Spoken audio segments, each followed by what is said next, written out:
My dear students, welcome to my IELTS English channel. देखते रहिएगा मेरा चैनल।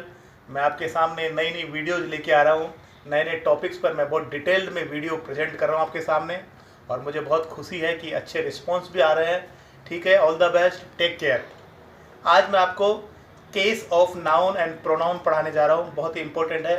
और केस को कारक बोलते हैं हिंदी में। नाउन एंड प्रोनाउन के क्या कारक हैं, कौन कौन से कारक होते हैं, उनको मैं आज आपको डिटेल में समझाने जा रहा हूँ। देखते हैं, बहुत ही इंपॉर्टेंट टॉपिक है ये, नज़रअंदाज मत कीजिएगा। हर टॉपिक बहुत इंपॉर्टेंट है इंग्लिश ग्रामर में। और ये टॉपिक इसलिए इंपॉर्टेंट है कि जब आप डायरेक्ट से इनडायरेक्ट चेंज करते हैं तो उसमें इसका बहुत रोल है, केसेज का, nominative case, objective case, like that.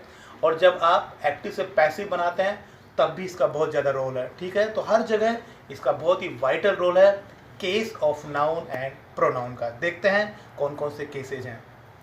First of all, nominative case और सब्जेक्टिव केस। ठीक है, there are 4 types of case.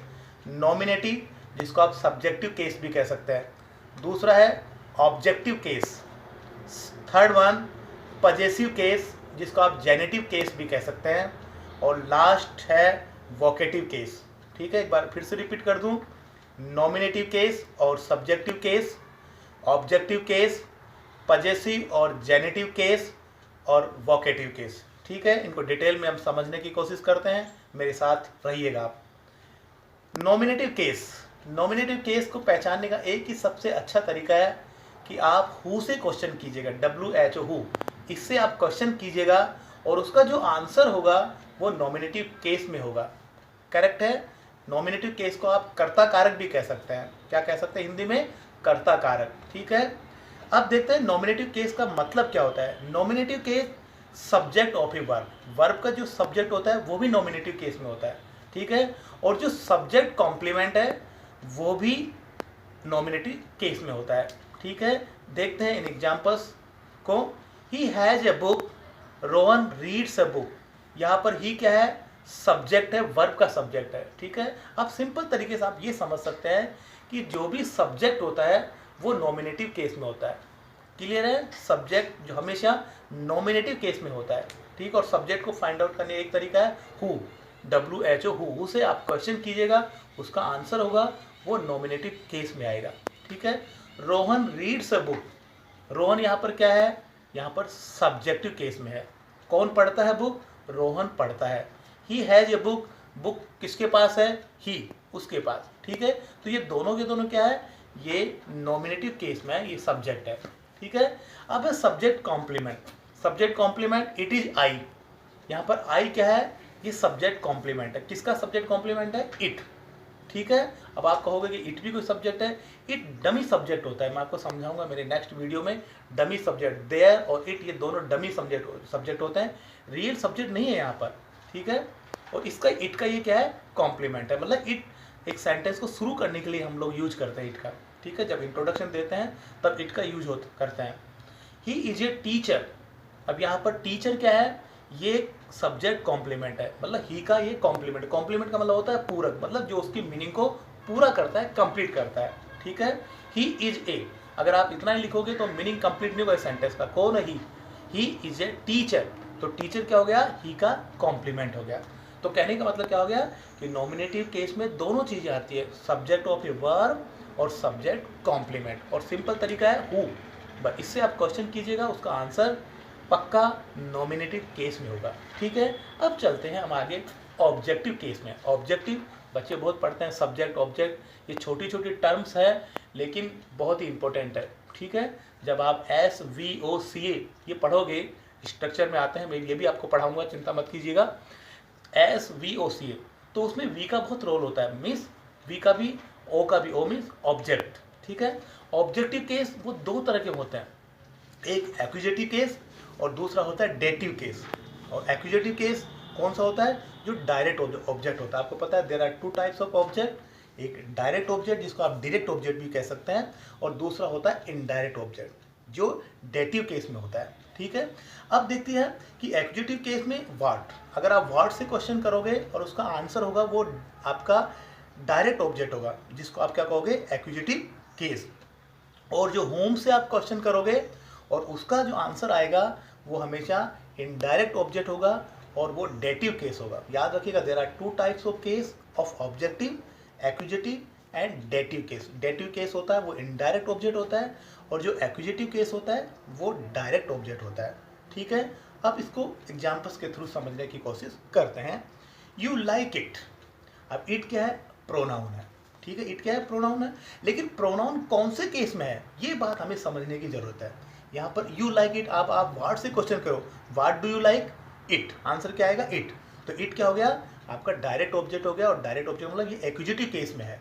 It क्या है? ये एक्विजिटिव केस में है। आपको पता है कि सब्जेक्टिव केस में भी इट होता है। ठीक है, वो नॉमिनेटिव केस में था। अब यहाँ पर ये क्या है? एक्विजिटिव केस में है। क्यों? क्योंकि यहाँ पर वाट का आंसर है। ठीक है, जेजा वांट्स ए फोन, अब ये फोन है, ये क्या है? आपका डायरेक्ट ऑब्जेक्ट है, ये एक्विजिटिव केस में है। ठीक है, नाउन है, लेकिन नाउन कौन से केस में है? नाउन ये आपके ऑब्जेक्टिव केस में है, और ऑब्जेक्टिव केस के कौन से फॉर्म में? एक्विजिटिव फॉर्म में है, मतलब डायरेक्ट ऑब्जेक्ट है। It's clear? क्या जेजा क्या चाहती है? आंसर क्या आएगा? फोन। तो फोन क्या हो गया आपका? ये डायरेक्ट ऑब्जेक्ट हो गया। क्लियर है? अब देखते हैं इनडायरेक्ट ऑब्जेक्ट होम। जब आप इनडायरेक्ट ऑब्जेक्ट की तरफ चलते हैं तो सिंपल तरीका आइडेंटिफाई करने का होम। होम से अगर आप क्वेश्चन करोगे और उसका जो आंसर होगा वो इनडायरेक्ट ऑब्जेक्ट होगा, वो आपका डेटिव केस में होगा। I help him, home do you help? Him, answer क्या आएगा? हिम। तो हिम क्या हो गया? आपका इनडायरेक्ट ऑब्जेक्ट हो गया। He likes Rohan, home does he like? Answer आएगा रोहन। ठीक है, तो ये दोनों कौन से केस में है? ये दोनों डेटिव केस में है। क्लियर है? अब है next possessive case. Possessive case को समझने का एक पजेसिव केस मीन्स मैं आपको समझाता हूँ। पजेसिव केस का मतलब होता है कि जिसमें हम एक रिलेशनशिप शो करते हैं, या फिर ऑनरशिप शो करते हैं, या फिर कोई पोजेशन शो करता है कि उसके पास वो चीज़ है। ओके, ये चीज़ उसकी है। ठीक है ना? My, mine, our, ours, his, hers, their, theirs, ये सब के सब क्या होता है? ये पजेसिव केस में आता है। राम्स, श्याम्स, रहीम्स, ठीक है, ये सब के सब किस केस में होंगे? आपके पजेसिव केस में होंगे।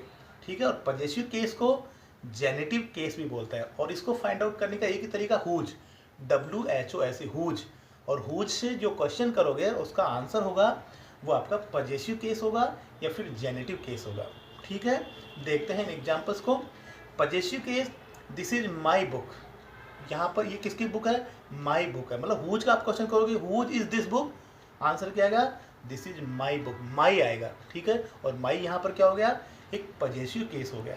ठीक है, अब that's Mohit's laptop, that's Mohit's laptop, यहाँ पर मोहित फिर एपोस्ट्रोफी फिर एस लगाया, तो ये क्या शो कर रहा है? ये आपका पजेसिव केस शो कर रहा है। ठीक है, पजेशन मतलब मोहित के पास, मोहित का लैपटॉप। ठीक है, मोहित का ये लैपटॉप है, तो ये क्या हो गया? ये पजेसिव केस हो गया। ठीक है, ये नाउन का पजेसिव केस है। क्लियर है? अब है ownership, he lives in his mother's home, किसके घर में रहते हैं? मदर्स होम, माँ के घर में। तो मदर फिर एपोस्ट्रोफी एस, तो ये क्या शो कर रहा है? ये ऑनरशिप शो कर रहा है। मतलब ये कौन से केस में है? ये पजेसिव केस में है। She is her mother's sister, ये रिलेशन शो कर रहा है। किसकी बहन है? उसकी माँ की सिस्टर है। ठीक है, तो ये क्या है? ये पजेसिव केस है, सारे के सारे पजेसिव केस है, याद रखिएगा। लेकिन जो नाउन का जो पजेसिव केस होगा उसका एक तरीका है कि उसमें हम एपोस्ट्रोफी लगाते हैं। ठीक है, लेकिन जब हम प्रोनाउन का जब हम पजेसिव केस बनाएंगे तब कभी भी एपोस्ट्रोफी नहीं लगाते हैं। याद रखिएगा, ये डिफरेंस होता है नाउन के पजेसिव केस में और प्रोनाउन के पजेसिव केस में। क्या डिफरेंस है कि जब आप नाउन का पजेसिव केस बनाते हैं तो उसमें हम एपोस्ट्रोफी लगाते हैं, राम्स बुक, रहीम्स बुक। ठीक है, लेकिन जब आप प्रोनाउन का पजेसिव केस लगाओगे तब कभी भी एपोस्ट्रोफी नहीं लगाते हैं। ठीक है, उसमें क्या यूज करेंगे? Mine, ours, yours, theirs. ठीक है, ये सब हम लोग यूज करेंगे। हिज, हर्स, ये वर्ड यूज करेंगे। ठीक है, अब चलते हैं आगे। वोकेटिव केस, वोकेटिव केस बहुत सिंपल है। वोकेटिव केस का मतलब होता है द नाउन और pronoun which is use to address a person directly, किसी पर्सन को हम एड्रेस करते हैं डायरेक्टली, तब वो वोकेटिव केस होता है। वो नाउन भी हो सकता है और प्रोनाउन भी हो सकता है। ठीक है, उसको बोलते हैं vocative case. You come here, Hritik go there, याद रखिएगा। लेकिन वोकेटिव केस कब बनेगा? जब आप जिसको एड्रेस कर रहे हैं, मतलब उस नाउन और प्रोनाउन के बाद में आपको कोमा लगाना पड़ेगा। याद रखिएगा इस बात को, मैं बहुत बारीकी से आपको समझा रहा हूँ। यू कम हियर, अगर ऐसा कर दोगे तो फिर ये वोकेटिव केस नहीं है, यू कोमा, अब ये वोकेटिव केस हो गया।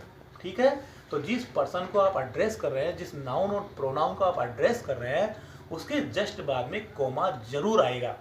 ठीक है, तो वो वोकेटिव केस हो जाएगा। ऋतिक कोमा गो देयर, तो यहाँ पर ऋतिक क्या है, वोकेटिव केस में है, लेकिन अगर आपने कोमा नहीं लगाया तो फिर ये वोकेटिव केस नहीं रहेगा। It's clear, Hritik comma go there ये वोकेटिव केस है, यू कोमा कम हियर ये वोकेटिव केस है। It's clear. Answer of who is subjective case, who का जो भी आंसर होगा वो सब्जेक्टिव केस में होगा। Who teach you English, I, we, you, she, it, they. ठीक है, ये आंसर हो सकते हैं, तो ये सब कौन से केस में होंगे, ये सब्जेक्टिव केस में होंगे। हूम का जो भी आंसर होगा वो ऑब्जेक्टिव केस में होगा। Whom do you teach English, him, her, them, us, ये सब के सब आंसर हो सकते हैं, और ये कौन से केस में होंगे, ये ऑब्जेक्टिव केस में होंगे। Answer of whose is possessive case, और हुज का जो आंसर होगा वो पजेसिव केस में होगा। Whose is this umbrella, my comma mine comma your, yours, his, hers, ours, their, theirs, its, our, her, ये आंसर हो सकते हैं, और ये आंसर होंगे वो कौन से केस में होंगे, ये पजेसिव केस में होंगे। अब आप सोच रहे होंगे कि क्या डिफरेंस है माई माइन में, योर योर्स में, हिज और हर्स, आर्स, देयर देयर्स में, क्या डिफरेंस सब में, मैं आपको एक अलग वीडियो में बताने जा रहा हूँ, लेकिन थोड़ा सा भी यहाँ बता देता हूँ कि अगर एस लग रहा है पर्सनल प्रोनाउन में, तो याद रखिएगा वो आपका पजेसिव प्रोनाउन है। देयर्स, आर्स, योर्स, ये सब के सब क्या हो गए, पजेसिव प्रोनाउन है, लेकिन योर, देयर, आर, ये सब पजेसिव एडजेक्टिव है। क्लियर है। माई और माइन का डिफरेंस आपको बता दूं कि जो माई है वो पजेसिव एडजेक्टिव है, माइन वो पजेसिव प्रोनाउन है। ठीक है, यहाँ पर केस की बात हो रही है, इसलिए मैं माइन को यहाँ पर क्या कह रहा हूँ, पजेसिव केस बोल रहा हूँ। और पजेसिव केस का केस किसका है, ये पजेसिव केस यहाँ पर पर्सनल प्रोनाउन का है। क्लियर है। अब चलते हैं आगे। ये जो है छोटा सा चार्ट है, इसको मैंने बहुत ही अच्छी तरह से डिजाइन किया है आपको अच्छी तरह समझाने के लिए। देखते हैं, पर्सन, फर्स्ट पर्सन अगर सिंगुलर है तो वो आई होगा उसका सब्जेक्टिव केस, और प्लूरल है तो वी होगा। लेकिन ऑब्जेक्टिव केस क्या होगा, आई का मी हो जाएगा और वी का अस हो जाएगा। और पजेसिव केस आई का माई या माइन होगा और वी का आर या फिर आर्स होगा। सेकंड पर्सन मतलब पर्सन के अकॉर्डिंग जो है हमें चेंज करना है, सब्जेक्टिव केस, ऑब्जेक्टिव केस और पजेसिव केस में चेंज लाना है पर्सन के अकॉर्डिंग। सेकंड पर्सन है, सिंगुलर है, यू रहेगा, और प्लूरल है तो भी यू रहेगा सब्जेक्टिव केस में, और ऑब्जेक्टिव केस में भी यू ही रहेगा। ठीक है, लेकिन पजेसिव केस में थोड़ा सा चेंज होगा, यू का योर हो जाएगा या फिर योर्स, और जो प्लूरल है वो भी क्या होगा, यू और योर और योर्स होगा। और रिफ्लेक्सिव है वो क्या होगा, योर सेल्फ और योर सेल्फ। ठीक है, याद रखिएगा रिफ्लेक्सिव प्रोनाउन का मतलब होता है जिसमें सेल्फ लगता है या फिर सेल्फ लगता है। सिंगुलर होगा तो सेल्फ लगेगा और प्लूरल होगा तो सेल्फ लगेगा। ठीक है, तो आई का क्या होगा, माई सेल्फ, और वी का आर सेल्फ। अब third person he, she, it, they, ये सब के सब थर्ड पर्सन है। अब ही का क्या होगा, ऑब्जेक्टिव केस हिम होगा, शी का हर होगा, इट का इट, और दे का दैम। याद रखिएगा इट का इट रहेगा ऑब्जेक्टिव केस, उसमें कोई चेंज नहीं होगा, लेकिन दे का दैम होगा ऑब्जेक्टिव केस। ठीक है, और पजेसिव केस क्या होगा, ही का हिज और हिज होगा, शी का हर्स होगा, इट का इट्स, ठीक है, और दे का देयर या फिर देयर्स होगा। क्लियर है। और रिफ्लेक्सिव प्रोनाउन क्या होंगे, हिमसेल्फ, हरसेल्फ, इटसेल्फ और देमसेल्फ। ठीक है, ये चार्ट मैंने बहुत अच्छी तरह से आपको समझाने की कोशिश की, इस चार्ट के थ्रू समझिएगा। ठीक है, अब चलते हैं आगे हम, difference between case of noun और प्रोनाउन। दोनों के केस हैं, नाउन के भी केस हैं और प्रोनाउन के भी केस है, लेकिन दोनों में डिफरेंस होता है, थोड़ा सा डिफरेंस होता है, वो मैंने आपको समझाने की कोशिश की है। क्या डिफरेंस होता है, the case of noun does not change it's form. Noun का जो केस है उसका फॉर्म नहीं बदलता है, भले वो सब्जेक्टिव केस में हो, नॉमिनेटिव केस में, पजेसिव केस में, ठीक है, या फिर उसका जो केस है आपका, आप ये भी कह सकते हैं कि वोकेटिव केस में हो सकता है, उसमें कोई चेंज नहीं होगा, एज इट इज रहेगा। ठीक है, Kapil taught me, he taught Kapil, this is Kapil's house. तीनों जगह कपिल कपिल है, कपिल फर्स्ट सेंटेंस में क्या है, वो नॉमिनेटिव केस है, वहाँ भी कपिल है। दूसरे सेंटेंस में ही टॉट कपिल, ये ऑब्जेक्टिव केस हो गया तो भी कपिल है। और दिस इज कपिल्स हाउस, ये पॉजेसिव केस है तो भी कपिल है। मतलब इसमें कोई चेंज नहीं हो रहा। लेकिन क्या होता है, लेकिन प्रोनाउन में क्या होता है कि जो केस है उसका फॉर्म बदल जाता है। ठीक है, ये मेजर डिफरेंस है दोनों में। I gave him a book, I क्या है यहाँ पर, पर्सनल प्रोनाउन है, और कौन से केस में, वो सब्जेक्टिव केस में। लेकिन याद रखिएगा जब उसका पॉजेसिव केस बनाओगे या फिर इसका आप ऑब्जेक्टिव केस बनाओगे तो इसका फॉर्म बदल जाएगा। ये डिफरेंस है। I gave him a book, he gave me a book. I का क्या हो गया यहाँ पर, मी हो गया, याद रखिएगा। और आई gave him a book, him का क्या हो गया यहाँ पर, जो ही हो गया। ठीक है, चेंज हो रहा है। ठीक है, जैसे केस बदलता है उसका फॉर्म बदल जाता है। लेकिन नाउन में ऐसा नहीं होता। नाउन का केस जो है फॉर्म बदलने के बावजूद भी चेंज नहीं होता, वो वही फॉर्म रहेगा। This is a book of mind, first sentence में आई है सब्जेक्टिव केस में, दूसरे सेंटेंस में मी हो गया ऑब्जेक्टिव केस में, और जो थर्ड सेंटेंस है उसमें पॉजेसिव केस में आई का क्या बन गया, माइंड बन गया। मतलब तीनों ही केस में उसका फॉर्म बदल रहा है। ये मेजर डिफरेंस है नाउन के केस में और प्रोनाउन के केस में। और मुझे उम्मीद है कि आपको ये चैप्टर बहुत अच्छी तरह समझ में आया होगा, और बहुत ही इंपॉर्टेंट टॉपिक है, इसको बिल्कुल भी जो है नेगलेक्ट मत कीजिएगा। क्योंकि आप जब डायरेक्ट जब बनाते हैं या फिर आप एक्टिव से पैसिव चेंज करते हैं तो इसका बहुत बड़ा रोल है, वहाँ कन्फ्यूजन क्रिएट होता है। तो ठीक है, मेरी एक ही सलाह है कि इस टॉपिक को आप बहुत अच्छी तरह समझने की कोशिश कीजिए। कारक बहुत इंपॉर्टेंट होता है, हिंदी में भी बहुत इंपॉर्टेंट है तो इंग्लिश में भी बहुत ही इंपॉर्टेंट होते हैं कारक। ठीक है, और आपको बहुत अच्छी तरह समझ में आया होगा।